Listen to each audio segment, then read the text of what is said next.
नमस्कार। पिछले कुछ समय से ख्याल आ रहा है, आदमी क्या है? कोई शक्लो सूरत जो याद आ जाती हो अचानक, कोई ख्याल किसी खास तस्वीर की, कोई पता जिस तक पहुंचने का दिल कर जाता हो भीड़ की तन्हाई में भी, या फिर एक आंकड़ा। जी हां, आंकड़ा, सिर्फ एक आंकड़ा, मतलब कोई संख्या, कुछ यात्राओं की संख्या, कुछ मुलाकातों की संख्या, कुछ खतों की संख्या, कुछ फूलों की संख्या, कुछ छुअन की संख्या, कुछ कामनाओं की संख्या, कुछ भावनाओं की संख्या, या फिर संख्या कुछ चाहनाओं की। क्या है आदमी? यह ख्याल कितना भयावह है कि एक आदमी अंत में सिर्फ एक आंकड़े पर सिमट आता है। कितना डरावना है कि एक चलते फिरते, हंसते गाते, खुश होते, उदास होते, चीखते चिल्लाते इंसान की निकटतम पहचान सिर्फ एक आंकड़ा है। लेकिन सोचिए कि एक आदमी अपने पूरे मामूल में सिर्फ आंकड़ा ही तो है। सरकार के लिए, अधिकार के लिए, प्यार के लिए, संस्कार के लिए, पुकार के लिए, यहां तक कि स्वीकार और नकार के लिए भी। अगर आप आंकड़े में शामिल नहीं हैं तो फिर आप हैं ही नहीं। आपकी हर चीज गिनी जा रही है, नापी जा रही है, तौली जा रही है। और गिनती क्या है? कीमत लगाने का एक जरिया। आप किस तारीख को पैदा हुए थे? एक गिनती। आपने किस परीक्षा में कितने नंबर हासिल किए? एक गिनती। आपने किस तारीख को नौकरी हासिल की? एक गिनती। आप किस तारीख को अपने साथी से मिले? फिर से एक गिनती। आपको कितने फूल दिए गए? एक गिनती। आपने कितने खत लिखे? फिर एक गिनती। आपको कितनी बार सॉरी कहा गया? एक गिनती। आपने कितनी बार कहा कि मैं तुमसे प्यार करता हूं या करती हूं? सब कुछ एक गिनती। बिल्कुल उसी तरह जैसे मनरेगा का कोई जॉब कार्ड, 100 दिन के रोजगार में कितने दिन बाकी बचे। जैसे बैंक का कोई पासबुक, ब्याज दर सही लगाई है या नहीं। जैसे आलू, भंटा, नेनुआ, भिंडी की कोई तौल। जैसे कंचे का कोई खेल, कितनी बार सही निशाना लगा। जैसे कोई अंक पत्र, कितने नंबर से रह गया टॉप करना। जैसे किसी पोस्ट पर लाइक्स और कमेंट्स। आंकड़ा। वैसे ही होती है मिस्ड कॉल की संख्या, बस 29। फिर से एक आंकड़ा। लेकिन कोई कैसे गिने यात्राओं में अटकी हुई सांसों को? कोई कैसे गिने मंजिल तक पहुंचने पर खुद को पीछे छोड़ आने से उठी हुई हुक को? कोई कैसे गिने किसी नगर के रास्तों पर छूटे हुए कदमों के निशान? कोई कैसे गिने चहकती हुई वादियों में सिसकते हुए बियाबान? क्योंकि सब कुछ आखिर में एक गिनती है हजूर, एक संख्या, एक नामुराद सा आंकड़ा। गुजरी हुई रात में अपने घर की बालकनी से चमकते हुए तारे देख रहा था। कोशिश की उन्हें गिनने की और फिर थक गया। लगा एक ही तारा बार बार गिनती में शामिल होता चला जा रहा है। गिनना फजूल है। चांद की कलाएं गिननी शुरू की, बेकार गई कोशिश। फिर बादलों को गिनना शुरू किया, फिर वो भी गड्डम गड्ढ हो गए। गिनती फेल हो गई। फिर नीचे खड़े फूलों के झुरमुटों को गिनना शुरू किया। वो हवा के झोंकों से हिलते और गिनती खराब हो जाती। कुछ भी नहीं गिन सका। न पेड़ों को, न पत्तों को, न फूलों को, न टहनियों को, न तारों को, न पतझारों को और न बहारों को। कमाल तो यह हुआ कि फिर मैंने खुद को गिनना शुरू किया। मैं कौन हूं? और कौन वाला सही, कौन वाला गलत, कौन वाला खुश, कौन वाला परेशान, कौन वाला दहाड़ता, कौन वाला सुबकता, कौन वाला चुप में, कौन वाला चीख में। गिनती बेकार हो गई।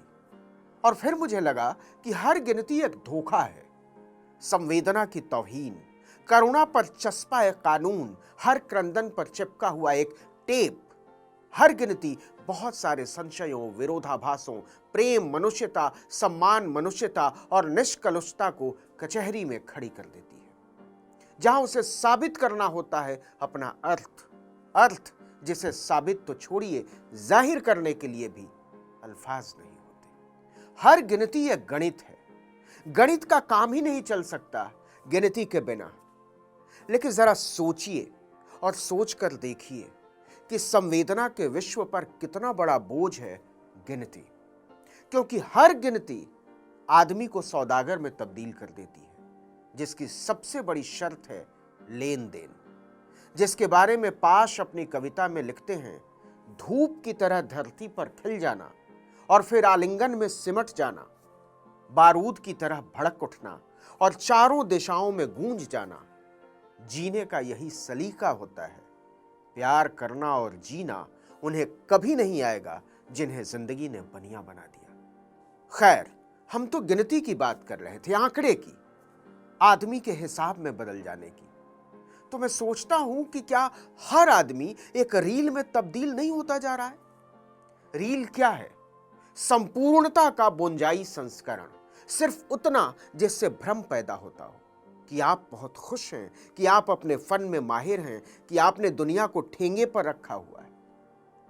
इस पर बरसते हुए लाइक, कमेंट्स, शेयर, फिर से एक गिनती, फिर से एक आंकड़ा। अब मैं सोचता हूं, गिनतियों का हिसाब तो गणितज्ञ रखते हैं ना, तो क्या गणितज्ञ दर्द की गिनती भी कर सकते हैं? गणितज्ञ आंसुओं की गिनती भी कर सकते हैं? गणितज्ञ धैर्य की पगडंडियों पर पलते इंतजार की गिनती भी कर सकते हैं?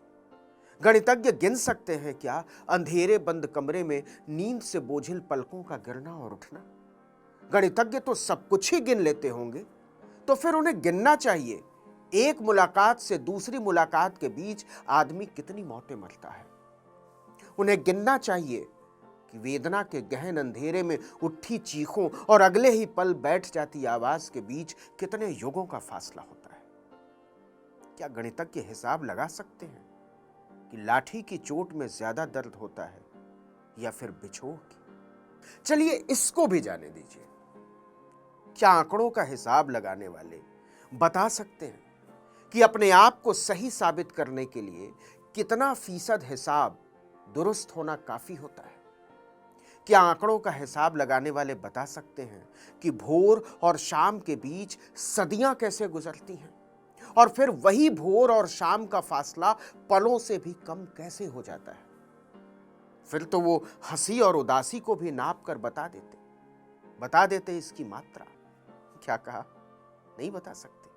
फिर गिनतियों का मोल क्या है सिवाय इसके कि वो आदमी के पूरे अस्तित्व को खारिज कर देने के लिए तैयार किए गए इंतजाम है। अब मैं सोचता हूं कि जब दुनिया की सबसे जरूरी चीजों को न गिना जा सकता है, न तौला जा सकता है, न नापा जा सकता है, तो फिर सुंदर क्या है? आंकड़े या इंतजार? सुकून क्या है? निद्रा या जागरण? सघनता क्या है? सफर या मकाम?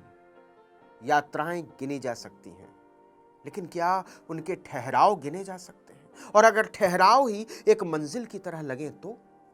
अगर हर मोड़ ही एक कविता लगे तो?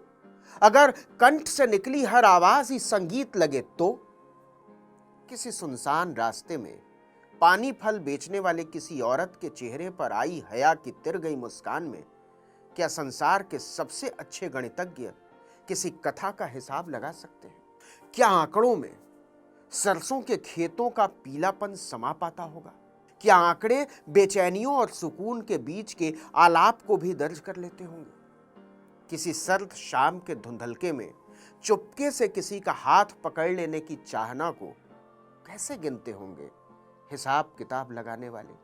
या फिर किसी को छोड़ते हुए खुद ही छूट जाने की चुभन को कैसे नापा जाता होगा? नहीं मालूम। तो फिर गिनतियों का काम क्या है सिवाय इसके कि वो मनुष्यता को परिभाषित करते हुए सबसे पहले मनुष्य होने के अर्थ को ही खारिज कर देते हैं? यही तो है गणित। आप क्या सोचते हैं जिंदगी के गणित के बारे में? इस पर अभी मत सोचिए, समझ में नहीं आएगा। किसी को रेलगाड़ी पर बैठाने के बाद जब निढाल होकर घंटों स्टेशन पर बैठे रह जाने का दिल करे और किसी कोने में उठे ये दर्द कि वो लौट क्यों नहीं आता या हमें साथ क्यों नहीं ले गया, फिर सोचिएगा, तब समझ आएगा। नमस्कार।